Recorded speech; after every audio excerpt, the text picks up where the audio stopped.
Ronaldo, Neymar, Mbappe থেকে শুরু করে ফুটবল ইতিহাসের যত রথী মহারথী কিংবদন্তি আছেন সবাইকে ছাড়িয়ে অনন্য এক উচ্চতায় দাঁড়িয়ে আর্জেন্টাইন স্পাইডারম্যান জুলিয়ান আলভারেজ।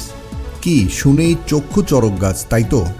মাত্র ২৪ বছর বয়সে কিভাবে ফুটবল ইতিহাসের সবাইকে ছাড়িয়ে গেলেন এই বিশ্বজয়ী ফুটবলার, তাই জানবো আজকের প্রতিবেদনে। বয়স সবে ২৪, ইতিমধ্যে বর্তমান সময়ে সেরা ৫ ফরওয়ার্ডের তালিকায় এই আর্জেন্টাইন। সর্বশেষ মৌসুমে ম্যানচেস্টার শহরের নীল অংশ ছেড়ে পাড়িয়ে জমিয়েছেন স্পেনে। মেট্রোপলিটানোতে ইতিমধ্যে কাটিয়ে ফেলেছেন একটি মৌসুম, আর মাত্র এক মৌসুমে ডিয়াগো সিমিওনের দলের প্রাণভোমরায় বনে গিয়েছেন এই স্পাইডারম্যান। দলের মেইন ম্যান এখন তিনি। ভিনিসিয়াস, এমবাপেদের সঙ্গে পাল্লা দিয়ে চলছেন নিয়মিত। দলের জন্য নিবেদিত প্রাণ এই স্পাইডারম্যান জুলিয়ান।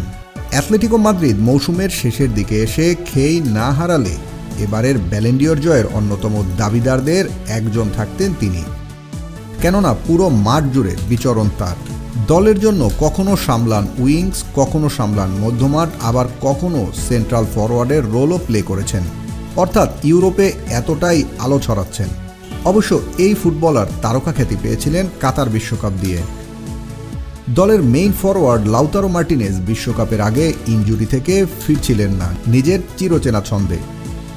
তখন লিওনেল স্কালোনি বাজি ধরেন স্পাইডারম্যানকে নিয়ে।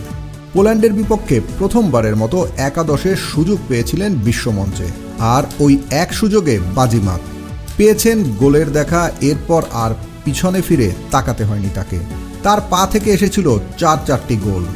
যৌথভাবে তৃতীয় সর্বোচ্চ গোল স্কোরার ছিলেন তিনি। আর্জেন্টিনার বিশ্বকাপ জয়ের পিছনে অনেক বড় ভূমিকা ছিল তার। আর সে বছর বিশ্বকাপ জয়ের পর ম্যান সিটির জার্সিতে সে মৌসুমে জিতে নিয়েছিল চ্যাম্পিয়ন্স লিগ। অর্থাৎ বিশ্বকাপ জয়ের পরের মৌসুমে চ্যাম্পিয়ন্স লিগ জয়, যার মধ্য দিয়ে তিনি গড়ে ফেলেছেন অনন্য এক কীর্তি। কেননা জুলিয়ান আলভারেজই ইতিহাসের প্রথম ফুটবলার যিনি কিনা একই মৌসুমে বিশ্বকাপ, চ্যাম্পিয়ন্স লিগ জয়ী ফুটবলার। ফুটবল ইতিহাসের পৃষ্ঠা এপিটোপিট করে ঘাটলে আর কোনো ফুটবলারের নেই এমন অর্জন। জিদান, ম্যারাডোনা থেকে শুরু করে বর্তমানে নেইমার অথবা এমবাপে এই জায়গাতে আলভারেজের সমতুল্যই নন। এই অর্জনে আলভারেজ এক অনন্য ও অদ্বিতীয়।